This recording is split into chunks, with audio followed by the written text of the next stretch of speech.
In this video, I'm going to show you how to make an energetic big room drop. First, let's make the drop leads.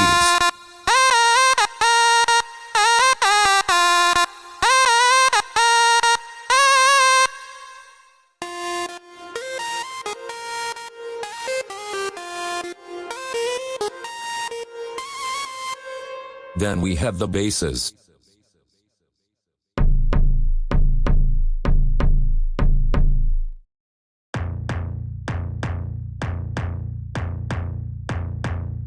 And on the second part we have a hot lead.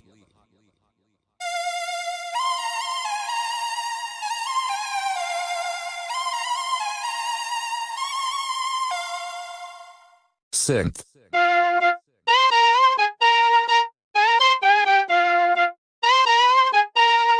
Here we have an ARP.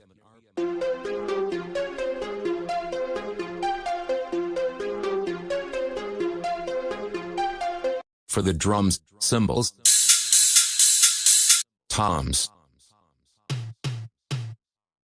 FX, kick, snare.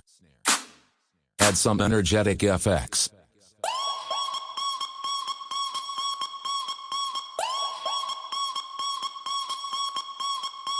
Here we have a top drum. And we're done. Let's see the final result.